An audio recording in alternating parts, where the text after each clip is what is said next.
Price the Lord. കർത്താവിൻ്റെ പരിശുദ്ധമായ നാമം ഈ രാത്രിയിൽ വാഴ്ത്തപ്പെടുമാറാകട്ടെ. വീണ്ടും ഒരു പ്രാവശ്യം കൂടെ ദൈവത്തിൻ്റെ സന്നിധിയിൽ ദൈവവചനവുമായി കടന്നു വരുവാൻ സർവശക്തനായ ദൈവം ഒരുക്കിയ നല്ല അവസരങ്ങൾക്കായി സ്തോത്രം ചെയ്യുന്നു. എല്ലാ വെള്ളിയാഴ്ചയും ട്രിനിറ്റി ഇൻ്റർനാഷണൽ പ്രയർ മിനിസ്ട്രിയുടെ ഫേസ്ബുക്ക് പേജിൽ കൂടി നടത്തപ്പെടുന്ന ഈ ബൈബിൾ പഠനത്തിലേക്ക്, ചിന്തയിലേക്ക് ഏവരെയും സ്വാഗതം ചെയ്യുന്നു. നമ്മൾ ചിന്തിച്ചു കൊണ്ടിരിക്കുന്നത് കൊരിന്ത്യ ലേഖനമാണല്ലോ. കൊരിന്ത്യ ലേഖനം 16-ാം അധ്യായം, അതിൻ്റെ 1 മുതലുള്ള വാക്യങ്ങളാണ് ഇന്ന് നമ്മൾ ചിന്തിക്കുന്നത്. കൊരിന്ത്യ ലേഖനം 16-ാം അധ്യായം 1 മുതലുള്ള വാക്യങ്ങൾ ഇങ്ങനെ വായിക്കുന്നു. വിശുദ്ധന്മാർക്ക് വേണ്ടിയുള്ള ധനശേഖരത്തിൻ്റെ കാര്യത്തിലോ ഞാൻ ഗലാത്യ സഭകളോട് ആജ്ഞാപിച്ചതുപോലെ നിങ്ങളും ചെയ്യുവിൻ. ഞാൻ വന്ന ശേഷം മാത്രം ധനശേഖരം ഉണ്ടാകാതിരിക്കേണ്ടതിന് ആഴ്ചയുടെ 1-ാം നാൾ തോറും നിങ്ങളിൽ ഓരോരുത്തൻ തനിക്ക് കഴിവുള്ളത് സ്വരൂപിച്ച് തൻ്റെ പക്കൽ വെച്ചു കൊള്ളേണം.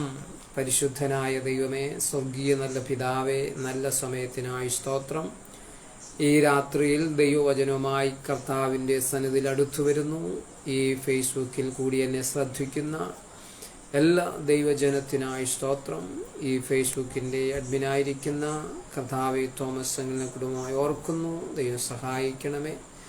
ദൈവവചന ചിന്തകൾ ഞങ്ങളുടെ ആത്മീക ജീവിതത്തിൽ അനുഗ്രഹത്തിന് കാരണമായി തീരുവാൻ സ്വർഗം ഇടയാക്കണമെന്ന് പ്രാർത്ഥിക്കുന്നു.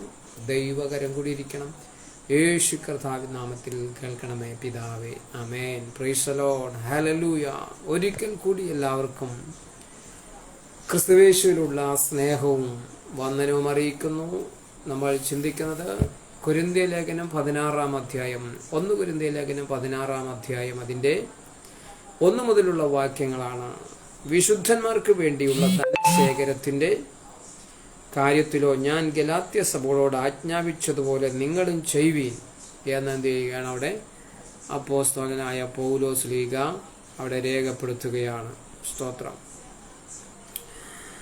ഞാൻ വന്ന ശേഷം മാത്രം ധനശേഖരം ഉണ്ടാകാതിരിക്കേണ്ടതിന് ആഴ്ചയുടെ 1-ാം നാൾ നിങ്ങളിൽ ഓരോരുത്തൻ തനിക്ക് കഴിവുള്ളത് സ്വരൂപിച്ച് തൻ്റെ പക്കൽ വെച്ചു കൊള്ളണമെന്ന് 16-ാം അധ്യായം 1 മുതലുള്ള വാക്യങ്ങൾ നമ്മൾ വായിക്കുകയാണ്. ഈ 16-ാം അധ്യായം കൊരിന്ത്യ ലേഖനത്തിൻ്റെ ഉപസംഹാരമാണ്. അതിൻ്റെ വിഷയമെന്ന് പറയുന്നത് യെരുശലേമിലെ ദരിദ്രരായ വിശ്വാസികൾക്ക് വേണ്ടിയുള്ള ധർമ്മശേഖരമാണ്. 1 മുതൽ 4 വരെയുള്ള വാക്യത്തിൽ നമുക്ക് കാണാൻ കഴിയുന്നതാണ്. ആദിമകാല സഭയുടെ പ്രവർത്തനങ്ങൾ, ധനശേഖരണം നടത്തിയിരുന്നത് സുവിശേഷ വേലക്കാരെ സഹായിക്കാൻ വേണ്ടിയല്ല, മറിച്ച് ദരിദ്രരായ വിശ്വാസികൾക്ക് വേണ്ടിയുള്ള ധനശേഖരണമാണ് യെരുശലേമിൽ ആദിമകാലത്ത് ചെയ്തു വന്നിരുന്നത്. എന്നാൽ ഇന്ന് ദരിദ്രന്മാരോട് പിരിച്ച് എന്ത് ചെയ്യുകയാണ്? സുവിശേഷ വേലയെ അല്ലെങ്കിൽ സുവിശേഷ വേലയ്ക്ക് വേണ്ടി ദൈവദാസന്മാർക്ക് അല്ലെങ്കിൽ സഭയുടെ പ്രസിഡന്റുമാർക്ക് എന്ത് ചെയ്യുകയാണ്? കൊടുക്കുകയാണ്. അവരതെന്ത് ചെയ്യുന്നു? അവരും അവരുടെ മക്കളും അത് ഉപയോഗിക്കുന്നു. അപ്പോൾ ആദിമകാലത്ത് ഉണ്ടായിരുന്ന ധനശേഖരണം എന്ന് പറയുന്നത് ദരിദ്രരായ വിശ്വാസികളെ സഹായിക്കാൻ വേണ്ടിയായിരുന്നു. ഇന്നതെല്ലാം മാറിപ്പോയി. ഇന്നത് എവിടെയും ചെയ്യുന്നില്ല. വിശുദ്ധന്മാർക്ക് വേണ്ടിയുള്ള ധർമ്മശേഖരം. അപ്പോസ്തലനായിരിക്കുന്ന പൗലോസ് ശ്ലീഹ 15-ാം അധ്യായത്തിൽ വേദശാസ്ത്രത്തിൻ്റെ ഉത്തുംഗ ശൃംഗത്തിൽ വിഹരിക്കുകയും വരുവാനുള്ള ലോകത്തിലെ ജീവിതത്തെക്കുറിച്ചും ഒക്കെ ചർച്ച ചെയ്യുകയും ചെയ്ത ശേഷം 16-ാമത്തെ അധ്യായത്തിൽ പ്രായോഗികമായ കാര്യങ്ങളിലും സഭയുടെ ഭരണകാര്യങ്ങളിലും വ്യഗ്രതയോടുകൂടി എന്ത് ചെയ്യുകയാണ്, ആ കാര്യങ്ങൾ കൈകാര്യം ചെയ്യുകയാണ് അപ്പോസ്തലനായ പൗലോസ്. ദരിദ്രരെ സഹായിക്കുന്നത് അപ്പോസ്തലന്മാരെ ഒരു പ്രത്യേക ശ്രദ്ധാ വിഷയമായിരുന്നു. അന്നത്തെ കാലത്ത് ദരിദ്രന്മാരെ ശുശ്രൂഷിക്കുന്നത്, ദരിദ്രന്മാരെ സഹായിക്കുന്നത് സഭയുടെ ഏറ്റവും പ്രധാനപ്പെട്ട ഒരു വിഷയമായിരുന്നു. എന്നാൽ സുവിശേഷ വേലയെയോ സുവിശേഷം അറിയിക്കുന്നവരുടെ ആവശ്യങ്ങളെയോ അതിനുവേണ്ടി പണപ്പിരിവ് നടത്തിയതായി കാണുന്നില്ല. അന്നത്തെ കാലത്ത് സുവിശേഷ വേലയ്ക്ക് വേണ്ടി ഇറങ്ങിത്തിരിച്ച ശിഷ്യന്മാർക്ക് വേണ്ടിയോ വേലക്കാർക്ക് വേണ്ടിയോ പണപ്പിരിവ് നടത്തിയതായിട്ട് നമുക്ക് കാണാൻ കഴിയുന്നില്ല. ഗലാത്യ സഭകൾ ഒരു പ്രദേശത്ത് സ്ഥലം സഭകളായി കൂടി വരുന്ന സഭകളാണ്. ആ സഭകൾ ഗലാത്യ സഭകളോട് ആജ്ഞാപിച്ചതുപോലെ ഗലാത്യ സഭയ്ക്ക് ഇങ്ങനെ ഒരു നിർദ്ദേശം നൽകിയതായിട്ടും രേഖയൊന്നും എന്ത് ചെയ്യുന്നില്ല, കാണുന്നില്ല. 2-ാമത്തെ വാക്യത്തിൽ ഇങ്ങനെയാണ് വായിക്കുന്നത്, 16-ന്റെ 2-ാമത്തെ വാക്യത്തിൽ ഇങ്ങനെയാണ് വായിക്കുന്നത്: ഞാൻ വന്ന ശേഷം ധനശേഖരണം ഉണ്ടാകാതിരിക്കേണ്ടത് ആഴ്ചയുടെ 1-ാം നാൾ തോറും നിങ്ങളിൽ ഓരോരുത്തൻ തനിക്ക് കഴിവുള്ളത് സ്വരൂപിച്ച് തൻ്റെ പക്കൽ വെച്ചുകൊള്ളണം. ആഴ്ചവട്ടത്തിന്റെ 1-ാം നാളിലാണ് എന്ത് ചെയ്യുന്നത്, ധനശേഖരണം നടത്തിയിരുന്നത്. ആഴ്ചവട്ടത്തിന്റെ 1-ാം നാൾ. ആഴ്ചവട്ടത്തിന്റെ 1-ാം നാൾ അതെന്തല്ല, ശബത്തല്ല, ക്രിസ്തീയ ശബത്തുമല്ല. അന്നവർ ആരാധനയ്ക്ക് കൂടി വരുമായിരുന്നു. ആര് കൂടി വരുമായിരുന്നു? ആദ്യകാലത്തെ സഭയിലുള്ളവർ അക്കാലത്ത് എന്തു ചെയ്യും? ദൈവത്തെ ആരാധിക്കുവാൻ കൂടി വരും. അപ്പോസ്തലന്മാരുടെ പുസ്തകം 20-ാം അധ്യായം അതിൻ്റെ 7-ാമത്തെ വാക്യത്തിൽ നമ്മൾ വായിക്കുന്നു. അപ്പോസ്തലന്മാരുടെ പുസ്തകം 20-ാം അധ്യായം 7-ാമത്തെ വാക്യം: ആഴ്ചയുടെ 1-ാം ദിവസത്തിൽ ഞങ്ങൾ അപ്പം നുറുക്കുവാൻ കൂടി വന്നപ്പോൾ പൗലോസ് അടുത്ത ദിവസം പുറപ്പെടുവാൻ ഭാവിച്ചതുകൊണ്ട് അവരോട് സംഭാഷിച്ചു. പാതിരാവരെയും പ്രസംഗം നീട്ടി. ആഴ്ചയുടെ 1-ാമത്തെ ദിവസത്തിൽ ഞങ്ങൾ അപ്പം നുറുക്കുവാൻ കൂടി വന്നു. അപ്പോൾ അപ്പോസ്തലന്മാരുടെ കാലത്ത് അവർ ദൈവത്തെ ആരാധിക്കുവാൻ കൂടി വന്നത് ആഴ്ചയുടെ 1-ാമത്തെ ദിവസമാണ്. അതായത് ഞായറാഴ്ചയാണ്. ഞായറാഴ്ച, ആഴ്ചവട്ടത്തിന്റെ 1-ാമത്തെ ദിവസം, കർത്താവായ യേശുക്രിസ്തു ഉയർത്തെഴുന്നേറ്റ ദിവസം. യഹൂദന്മാരുടെ ആരാധന എന്ന് പറയുന്നത് ശനിയാഴ്ചയാണ്, ശബത്ത് ആരാധനയാണ്.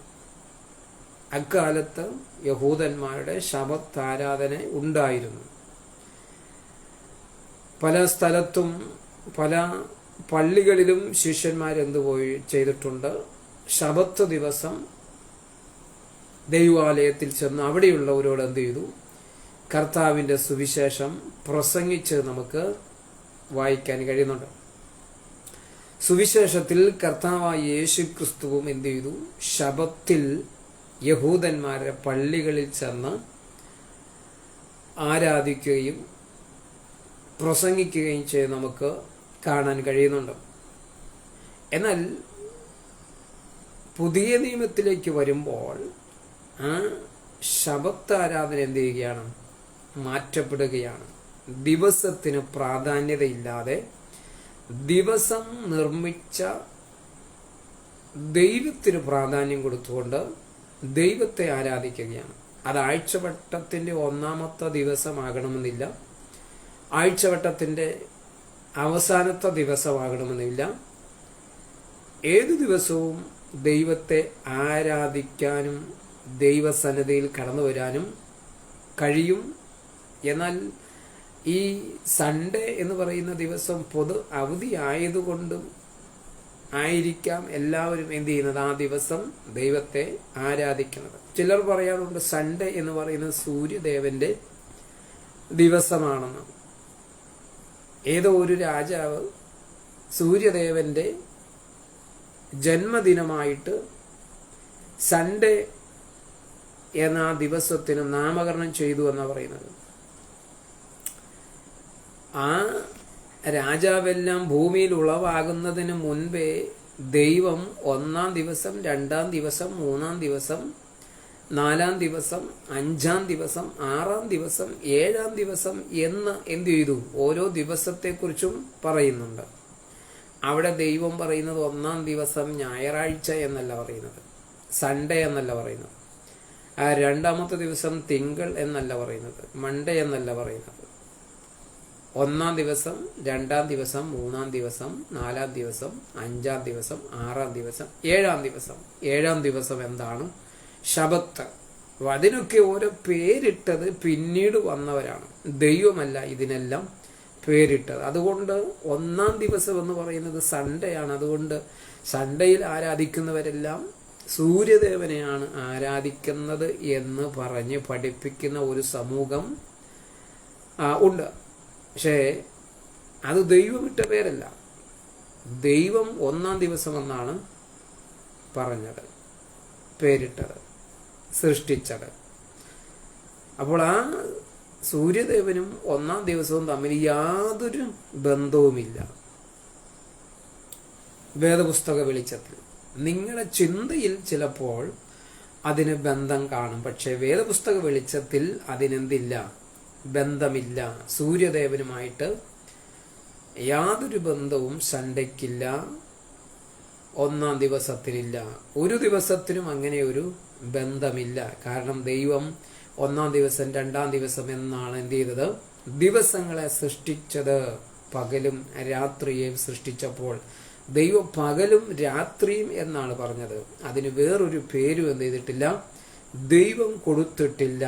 അപ്പോൾ ആഴ്ചവട്ടത്തിന്റെ 1-ാം നാളിൽ, അത് എന്തുകൊണ്ടാണ് ആഴ്ചവട്ടത്തിന്റെ 1-ാം ദിവസം ആരാധിക്കുവാൻ താല്പര്യപ്പെടുന്നത്? ഒന്ന്, യേശു ക്രിസ്തു ഉയർത്തെഴുന്നേറ്റത് ആഴ്ചവട്ടത്തിന്റെ 1-ാമത്തെ ദിവസമായിരുന്നു. അത് ശബത്തല്ല, ക്രിസ്തീയ ശബത്തുമല്ല. അന്ന് അവർ ആരാധനയ്ക്ക് കൂടി വരുമായിരുന്നു. അപ്പോസ്തലന്മാരുടെ കാലത്ത് യഹൂദന്മാരുടെ പെന്തക്കോസ്തു പെരുന്നാൾ ആഴ്ചവട്ടത്തിന്റെ 1-ാം നാളിനാണ് ആഘോഷിച്ചിരുന്നത്. യഹൂദന്മാരുടെ പെന്തക്കോസ്തു പെരുന്നാൾ ആഴ്ചവട്ടത്തിന്റെ 1-ാം നാളിലാണ് ആഘോഷിച്ചിരുന്നത്. ലേവ്യ പുസ്തകം 23-ാം അധ്യായം പ്രകാരം കണക്ക് കൂട്ടി നോക്കിയാൽ 49 ദിവസം, 49ാമത്തെ ദിവസം അത് ശനിയാഴ്ചയാണ്, ശബത്ത് ദിവസമാണ്. ശബത്ത് ദിവസമാണ്. ആ ശബത്ത് കഴിഞ്ഞ് അടുത്ത ദിവസം 50ാമത്തെ ദിവസമാണ് പെന്തക്കോസ്ത പെരുന്നാൾ. അത് ആഴ്ചവട്ടത്തിന്റെ 1-ാമത്തെ ദിവസമായിട്ടാണ് വരുന്നത്. പെന്തക്കോസ്ത് നാളിൽ പരിശുദ്ധാത്മാവ് ഇറങ്ങി വന്നു ശിഷ്യന്മാരുടെ മേൽ പതിഞ്ഞതും ആഴ്ചവട്ടത്തിന്റെ 1-ാമത്തെ ദിവസമാണ്. യേശു കർത്താവ് ഉയർത്തെഴുന്നേറ്റത് ആഴ്ചവട്ടത്തിന്റെ 1-ാമത്തെ ദിവസം. പെന്തക്കോസ്ത് നാളിൽ പരിശുദ്ധാത്മാവ് ഇറങ്ങി വന്നതും ആഴ്ചവട്ടത്തിന്റെ 1-ാമത്തെ ദിവസം. യേശുക്രിസ്തുവിന്റെ മരണത്തിന് ശേഷം ഉയർത്തെഴുന്നേറ്റ പഴയ നിയമത്തിലെ പുരോഹിതൻ ആദ്യഫലക്കറ്റ നീരാജനം ചെയ്യുന്ന സമയമാണ് 1-ാമത്തെ ദിവസം. ഇതെല്ലാം ദൈവത്തിന്റെ ഒരു പദ്ധതിയാണ്. ദൈവത്തിന്റെ പദ്ധതി എത്ര ശ്രേഷ്ഠകരമാണ്, എത്ര അത്ഭുതകരമാണ്. യേശുക്രിസ്തു പെസഹ വ്യാഴാഴ്ച മരിക്കുന്നു. അന്ന് വൈകുന്നേരം തന്നെ യേശുവിനെ കല്ലറയിൽ അടക്കുന്നു. വെള്ളിയാഴ്ച രാവും പകലും യേശുക്രിസ്തു കല്ലറയിൽ, ശനിയാഴ്ച രാവും പകലും യേശുക്രിസ്തു കല്ലറയിൽ, ഞായറാഴ്ച പ്രഭാതത്തിൽ എപ്പോഴോ എന്തു ചെയ്തു? കർത്താവായ യേശുക്രിസ്തു ഉയർത്തെഴുന്നേറ്റു. വ്യാഴം, വെള്ളി, ശനി 3 ദിവസം കർത്താവ് പറഞ്ഞു, മനുഷ്യപുത്രൻ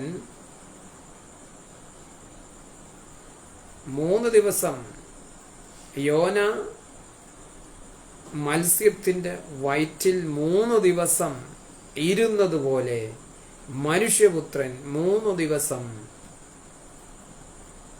കല്ലറയിൽ ആയിരിക്കുമെന്ന് പറഞ്ഞതുപോലെ തന്നെ യേശുക്രിസ്തു എന്ത് ചെയ്തു?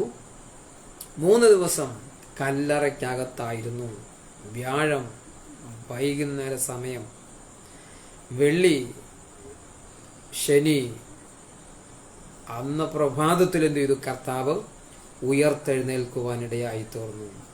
യേശു വെള്ളിയാഴ്ചയാണ് മരിച്ചതെന്ന് പഠിപ്പിച്ചത് കത്തോലിക്ക സഭയാണ്.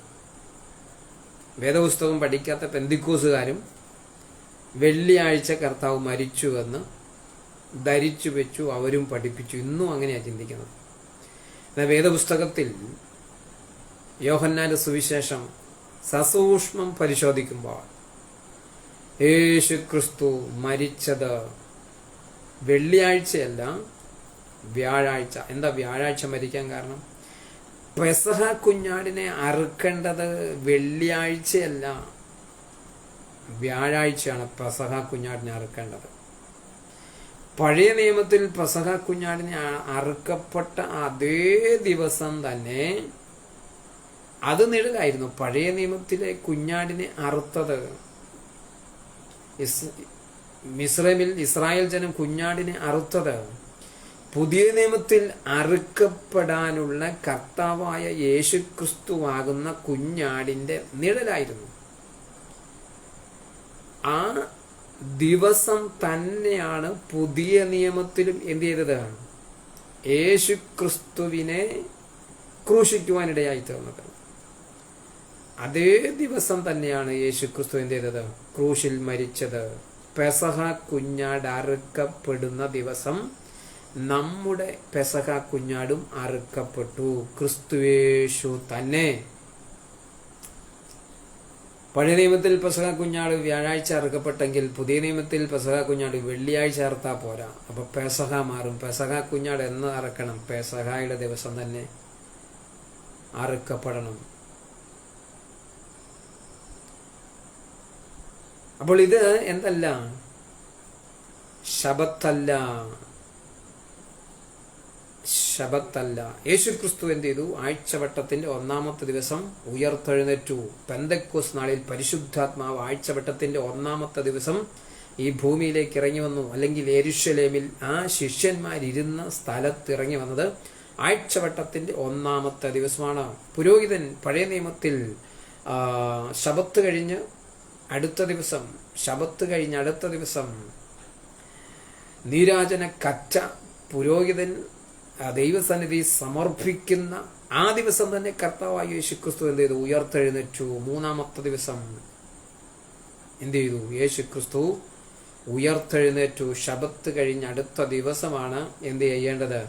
ഈ നീരാജന കറ്റ പുരോഹിതൻ ദൈവത്തിന്റെ സന്നിധിയിൽ സമർപ്പിക്കേണ്ടത്. ഇതെല്ലാം ദൈവവചന പ്രകാരം തന്നെയാണ്. ഒരു മാറ്റവുമില്ല. പുതിയ നിയമത്തിൽ വന്നപ്പോഴും ഒരു മാറ്റമില്ല. ദൈവത്തിന്റെ നിശ്ചിത സമയത്ത് തന്നെ ദൈവം തീരുമാനിച്ചതുപോലെ തന്നെ എന്ത് ചെയ്തു? അവയെല്ലാം നടക്കുവാനിടയായി തീർന്നു. ആ ദിവസത്തെ കർത്തൃദിവസം എന്ന് എന്ത് ചെയ്യുന്നു? പറയുകയാണ്. വെളിപ്പാട് പുസ്തകം 1-ാം അധ്യായം 10-ാമത്തെ വാക്യത്തിൽ കർത്താവിന്റെ ദിവസം എന്ന് പറയുകയാണ്. വെളിപ്പാട് പുസ്തകം 1-ാം അധ്യായം അതിന്റെ 10-ാമത്തെ വാക്യത്തിൽ അപ്പോസ്തലനായ യോഹന്നാൻ പറയുന്നു, കർത്തൃദിവസത്തിൽ ഞാൻ ആത്മവിവശനായി. കർത്തൃദിവസത്തിൽ ഞാൻ എന്ത് ചെയ്തു? ആത്മവിവശനായി. കർത്തൃദിവസത്തിൽ ഞാൻ ആത്മവിവശനായി. ആത്മവിവശനായി എന്നല്ല, ആത്മാവിലായി. വിവശതയല്ല, അവിടെ ആത്മാവിലായി എന്നാണ് പറയുന്നത്. സ്തോത്രം. കർത്തൃദിവസത്തിൽ, അതായത് 1-ാം ദിവസത്തിൽ, ആഴ്ചവട്ടത്തിന്റെ 1-ാം ദിവസത്തിൽ അപ്പോസ്തലനായ യോഹന്നാൻ എന്ത് ചെയ്തു? ആ ആത്മാവിലായി എന്ന് നമ്മളവിടെ വായിക്കുകയാണ്. ആമേൻ. വെളിപ്പാട് പുസ്തകം അവിടെ ചിന്തിക്കുമ്പോൾ അപ്പോസ്തലനായ യോഹന്നാൻ മാത്രമേ അവിടെ ഉണ്ടായിരുന്നുള്ളൂ. മറ്റ് ഇതരമായ ജീവികൾ തിങ്ങിപ്പാർക്കുന്ന ഒരു സ്ഥലമായിരുന്നു എന്നൊക്കെ പറയുന്നവരുണ്ട്. പക്ഷേ അവിടെ പറയുന്നത്, അവിടെ രാജ്യദ്രോഹം കുറ്റം ചെയ്യുന്ന എല്ലാവരെയും നാട് കടത്തുന്ന ഒരു സ്ഥലമായിരുന്നു. യുദ്ധത്തിന് പിടിക്കുന്നവരെയൊക്കെ നാട് കടത്തുന്ന ഒരു, അല്ലെങ്കിൽ തടവുകാരെ പാർപ്പിക്കുന്ന ഒരു സ്ഥലമായിരുന്നു പത്മോസ് എന്ന് പറയുന്ന ആ ദ്വീപ്. അവിടെ യോഹന്നാൻ അപ്പോസ്തലൻ മാത്രമായിരുന്നില്ല, അവിടെ കരിങ്കൽ ഖനനം നടത്തുന്ന സ്ഥലമായിരുന്നു. യോഹന്നാൻ വന്ധ്യവയോധികനായതുകൊണ്ട് താനവിടെ ജോലിയൊന്നും ചെയ്യാനുള്ള ശക്തിയൊന്നുമില്ലായിരുന്നു. എന്നാൽ അവിടെ അടിമകൾ തൊഴിൽ ചെയ്യുന്നവരുണ്ടായിരുന്നു. അടിമകളെ അങ്ങോട്ട് കൊണ്ടുപോകുക, കാലാവധി തീരുമ്പോൾ തിരിച്ചവരെ കൊണ്ടുവരിക, ഇങ്ങനെയുള്ള സംവിധാനങ്ങളും ഒക്കെ ഉണ്ടായിരുന്നു. അവിടെ കൊണ്ട് തള്ളുകയല്ലായിരുന്നു, അവിടെ കരിങ്കൽ ഖനനം നടത്തുന്ന സ്ഥലമായിരുന്നു. അപ്പോൾ അപ്പോസ്തലനായിരിക്കുന്ന യോഹന്നാനെ തടവിലാക്കിയ രാജാവ്, നാടുകടത്തിയ രാജാവ് മരിച്ചപ്പോൾ അവൻ എന്ത് ചെയ്തു? വീണ്ടും തിരികെ വന്നു എന്നാണ് നമ്മൾ മനസ്സിലാക്കുന്നത്. അപ്പോൾ ഞാൻ ആഴ്ചവട്ടത്തിന്റെ 1-ാമത്തെ ദിവസം പറഞ്ഞു വന്നപ്പോൾ അങ്ങ് പറഞ്ഞതാണ്. അപ്പോൾ ഇവിടെ പറയുകയാണ്, ആഴ്ചവട്ടത്തിന്റെ 1-ാമത്തെ ദിവസം കർത്താവിനെ ആരാധിപ്പാനായിട്ട് എന്ത് ചെയ്തു? അപ്പോസ്തലന്മാരും ശിഷ്യന്മാരും ഒക്കെ എന്ത് ചെയ്തിട്ടുണ്ട്? കൂടിയിട്ടുണ്ട്. അത് ശബത്തല്ല, ആഴ്ചവട്ടത്തിന്റെ 1-ാമത്തെ ദിവസം എന്ന് പറയുന്നത്. ശബത്തിനെ ആചരിക്കുന്നവർ ഉണ്ട്. ശബത്താണ്, ശബത്ത് ആചരിച്ചെങ്കിലേ രക്ഷയുള്ളൂ എന്ന് പറയുന്നവരുണ്ട്. ദൈവത്തെ ഏത് സമയത്തും എപ്പോൾ വേണമെങ്കിലും എവിടെ വെച്ചുവെങ്കിലും എന്ത് ചെയ്യാം? ആരാധിക്കാം എന്നുള്ളതാണ് വേദപുസ്തകത്തിൽ കൂടി നമുക്ക് കാണുവാൻ കഴിയുന്നത്.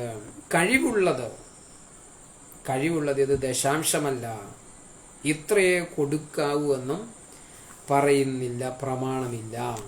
ഒരുവന്റെ പ്രാപ്തിക്കനുസരിച്ച് എന്ത് ചെയ്യാം? കൊടുക്കാം. ധർമ്മം നിർബന്ധമായി പിരിച്ചെടുക്കുന്നതല്ല. ധർമ്മം നിർബന്ധമായിട്ട് എന്ത് ചെയ്യുന്നില്ല? പിരിച്ചെടുക്കുന്നില്ല.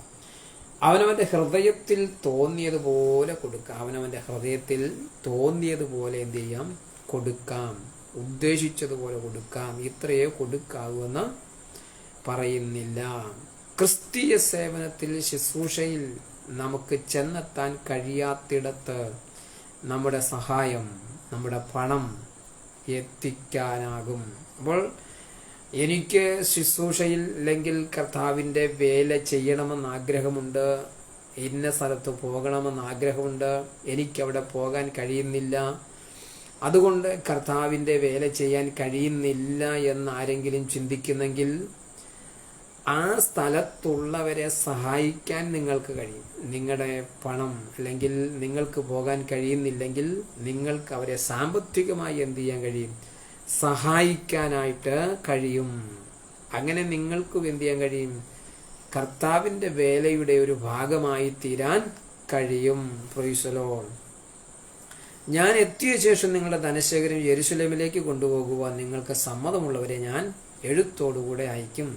ഞാനും കൂടെ പോകുവാൻ തക്കവണ്ണം ആവശ്യമുണ്ടെങ്കിൽ അവർക്ക് എന്നോടുകൂടെ പോരാം. ഞാൻ മാസിഡോണിയയിൽ കൂടി കടന്ന ശേഷം നിങ്ങളുടെ അടുക്കൽ വരും. മാസിഡോണിയയിൽ കൂടിയാകുന്നു ഞാൻ വരുന്നത് എന്നെന്ത് ചെയ്യുകയാണ്? അപ്പോസ്തലനായിരിക്കുന്ന പൗലോസ്ലീഗ അവിടെ പറയുകയാണ്. ഒരുപക്ഷെ ഞാൻ നിങ്ങളോടുകൂടെ കുറച്ചു കാലം പാർക്കും, ഹിമകാലം കൂടെ കഴിക്കുമായിരിക്കും. അപ്പോൾ എൻ്റെ തുടർന്നുള്ള യാത്രയ്ക്ക് വേണ്ടുന്ന സഹായം ചെയ്തു തരുവാൻ നിങ്ങൾക്ക് കഴിയുമല്ലോ. അപ്പോൾ അങ്ങനെ അപ്പോസ്തലനായിരിക്കുന്ന പൗലോസ്ലീഗ ആ കാര്യങ്ങളെക്കുറിച്ചെല്ലാം പറഞ്ഞതിന് ശേഷം 9-ാമത്തെ വാക്യത്തിൽ പറയുകയാണ്, എനിക്ക് വലിയതും സഫലവുമായ ഒരു വാതിൽ തുറന്നിരിക്കുന്നു, എതിരാളികളും പലർ ഉണ്ട്. എനിക്ക് വലിയതും സഫലവുമായ ഒരു വാതിൽ തുറന്നിരിക്കുന്നു, എതിരാളികളും പലർ ഉണ്ട്. നമ്മൾ വിചാരിക്കുന്നത് അമേരിക്കയ്ക്ക് പോകാനുള്ള വാതിലാണ് അപ്പോസ്തലനായ പൗലോസിന്റെ മുമ്പിൽ തുറന്നിരിക്കുന്നതാണ് ചിന്തിക്കുന്നത്. സാമ്പത്തികമായ ഒരു വഴി ദൈവം ഒരു വാതിൽ തുറന്നു എന്നാണ് നമ്മൾ ധരിക്കുന്നത്. ദൈവം നിന്റെ മുൻപിൽ ഒരു വാതിൽ തുറക്കാൻ പോകുകയാണെന്ന് പറയുമ്പോൾ അനുഗ്രഹത്തിന്റെ വാതിലാണെന്നാണ് നമ്മുടെ ചിന്താഗതി. വാതിലെന്ന് കേൾക്കുമ്പോഴേ നമ്മൾ അതാണ് ചിന്തിക്കുന്നത്. എന്താ? അനുഗ്രഹത്തിന്റെ, സഹായത്തിന്റെ, പണത്തിന്റെ, പദവിയുടെ, ഇതൊക്കെയാണ് വാതിലെന്ന് പറയുമ്പോൾ നമുക്ക് നമ്മുടെ ഉള്ളിലേക്ക് വരുന്ന ചിന്ത എന്ന് പറയുന്നത്. എന്നാൽ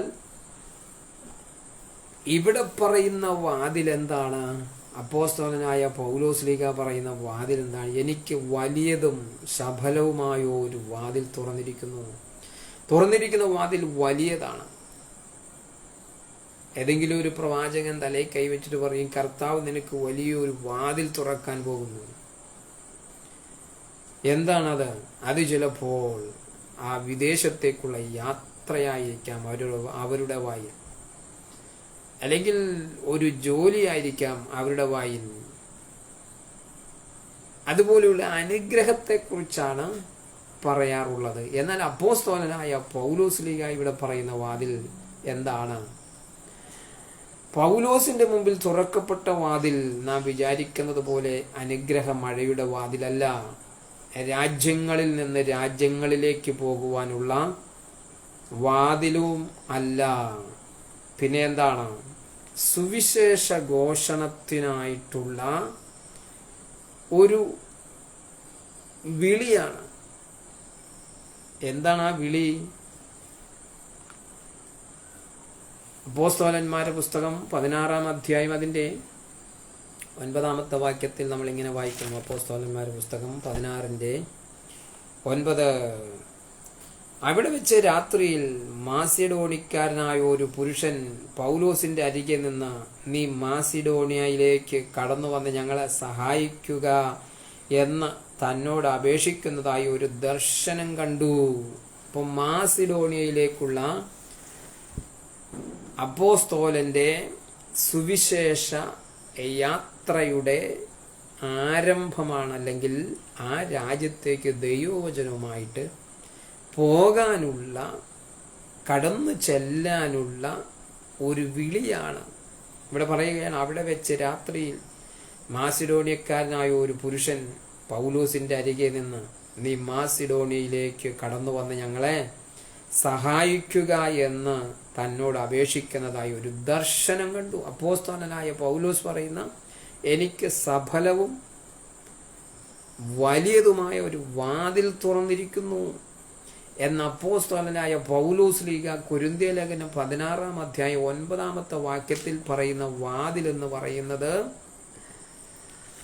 അനുഗ്രഹത്തിന്റെ വാതിലല്ല, മറിച്ച് കഷ്ടതയുടെ വാതിൽ, സുവിശേഷം പറയാനുള്ള തൻ്റെ ആ ഒരു യാത്രയുടെ വാതിലാണ് ദൈവം അവിടെ തുറന്നിരിക്കുന്നത്. അപ്പോസ്തലനായിരിക്കുന്ന പൗലോസ് ലീഗ പറയുന്നത്, എനിക്ക് വലിയതും സഫലവുമായ ഒരു വാതിൽ തുറന്നിരിക്കുന്നു, എതിരാളികളും പലരുണ്ട്. ഇത് പ്രവാചകന്മാരുടെ ആപ്തവാക്യമാണ്. ദൈവം നിനക്ക് വാതിൽ തുറന്നിരിക്കുന്നു, എന്നാൽ എതിരാളികളുണ്ട്. അത് തടയാൻ എതിരാളികളുണ്ട്. അത് നിന്റെ ജീവിതത്തിൽ പ്രാപിക്കാതിരിക്കാൻ എതിരാളികളുണ്ട്. ശത്രുവിൻ്റെ ആ ബന്ധനമുണ്ട്, കെണിയുണ്ട്, ഒക്കെ എന്ത് ചെയ്യും? അടിച്ചുവിടും. എന്നാൽ ഇവിടെ അപ്പോസ്തലനായിരിക്കുന്ന പൗലോസ് ലീഗ പറയുന്ന വാതിൽ, എതിരാളികൾ ആരാണ്? സുവിശേഷത്തിന് വിരോധമായി നിൽക്കുന്ന ആ ശക്തികൾ അല്ലെങ്കിൽ വ്യക്തികൾ. അതാണ് അപ്പോസ്തലനായിരിക്കുന്ന പൗലോസ് ലീഗ പറയുന്നത്, എതിരാളികൾ പലർ ഉണ്ട്.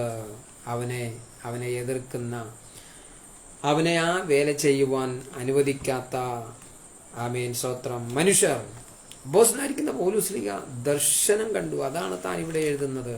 എനിക്ക് സഫലവും വലിയതുമായ ഒരു വാതിൽ തുറന്നിരിക്കുന്നു, എതിരാളികൾ പലരുണ്ട്.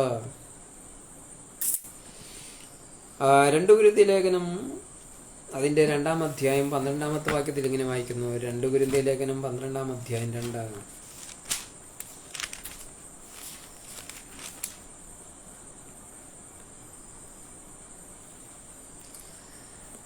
2 കൊരിന്ത്യർ ലേഖനം 2-ാം അധ്യായം 12-ാമത്തെ വാക്യം. 2 കൊരിന്ത്യർ 2:12.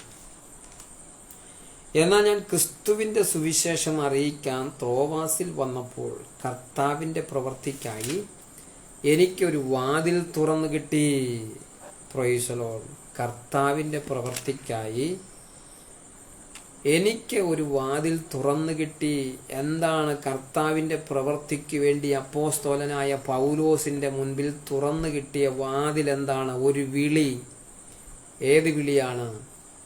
മാസിഡോണിയയിലേക്ക് വരൂ എന്നുള്ള ഒരു വിളി. അല്ലാതെ മാസിഡോണിയയിൽ പണം വെച്ചിരിക്കുന്നത് വന്ന് എടുത്തുകൊണ്ട് പോകാനല്ല പറഞ്ഞത്. അല്ലെങ്കിൽ മറ്റൊരു രാജ്യത്തേക്ക്, അല്ലെങ്കിൽ സമ്പാദിക്കുവാനായി, പണം സമ്പാദിക്കുവാനായിട്ട് പോകാനല്ല.